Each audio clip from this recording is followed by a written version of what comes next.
अस्सलाम वालेकुम, वेलकम करते हैं आपका मोटिवेशनल गेटवे में। आज का टॉपिक बहुत अहम और अच्छा होने वाला है। हर कीमत पर तवज्जो का मरकज़ बने। ठीक है जी, आपको पहले छोटा सा मफ़हूम बताया जाएगा, आपको फिर बताया जाएगा इसके आगे क्या होगा प्रॉपर चीज़ें। अगर आप इस चीज़ को अंडरस्टैंड कर लेते हैं तो आप किसी भी महफ़िल में नज़रअंदाज नहीं किए जाएंगे। हर चीज़ की परख इसकी ज़ाहरी कैफ़ियत और हालत से होती है। जो चीज़ नज़र ना आए इसकी कोई अहमियत नहीं होती। ठीक है, बिल्कुल सही कह रहे हैं आप। अपने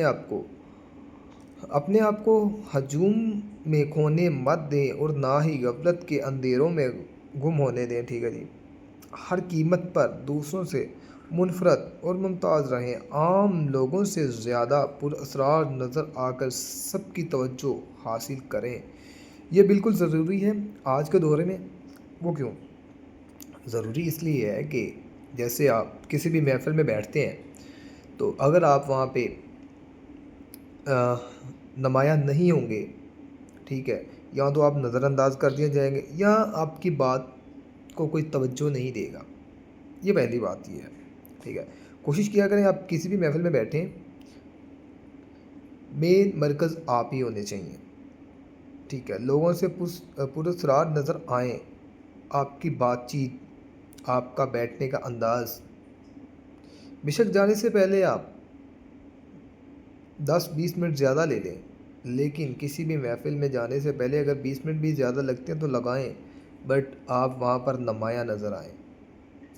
आपका लिबास, आपकी शख्सियत, आपकी गुफ्तगू और आपका बोलने का अंदाज़ ऐसा होना चाहिए कि अगले बंदे के दिल में आपकी बातें घर कर जाएं। खैर, आगे स्टार्ट करते हैं। अपने इर्द गिर्द हजूम से ज़्यादा नुमायाँ व मुमताज़ होना एक ऐसी महारत है जो आसानी से हासिल नहीं होती, और ये बता दिया गया है कि ये चीज़ें आपको आसानी से नहीं मिलेंगी। क्यों? क्योंकि इसी दौर में आपके अलावा भी बहुत सारे लोग मौजूद होंगे। जो बात करते हैं तो लोग सुनते हैं, वो इशारा करते हैं तो लोग देखते हैं, वो खड़े होते हैं तो लोग खड़े हो जाते हैं, बैठते हैं तो बैठते हैं, उनकी बात को गौर से कान लगा के सुनते हैं। इसलिए कहा गया है आपको तवज्जो हासिल करना सीखना पड़ता है। भाई, आपको तवज्जो हासिल करना सीखना पड़ेगा। अगर आप तवज्जो हासिल करना नहीं सीखेंगे तो आप कभी भी नुमायाँ नहीं हो सकते। आप जितना मर्ज़ी अच्छा ड्रेस पहने, लिबास पहने, आप गुफ्तगू भी करें हद आगे, आपको अगर अंदाज़ नहीं आता तो आपने सीखा नहीं है, तो ये मुश्किल है। फिर किसी भी शोबे में आगाज़ के वक़्त किसी भी एक खूबी या कमाल में ऐसी शोहरत हासिल करें जो आपको दूसरों से मुमताज़ कर दे। वाह! आप किसी भी महफ़िल में बैठे हैं, आपकी गुफ्तगू, आपके अल्फाज उनसे आलातर होने चाहिए। जब आप बात करें तो लोग सुनें।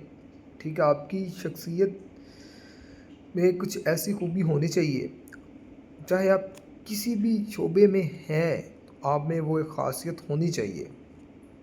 ये खूबी, तअस्सुर, लिबास का कोई मख़सूस अंदाज़, शख्सियत का कोई ऐसा पहलू हो सकता है जो लोगों को महज़ हो।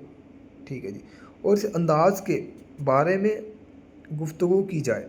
एक बार जब आप अपना ऐसा कोई तअस्सुर कायम कर लेते हैं तो फिर आप आसमान में मौजूद दूसरे सितारों की तरह मकाम बना लेते हैं।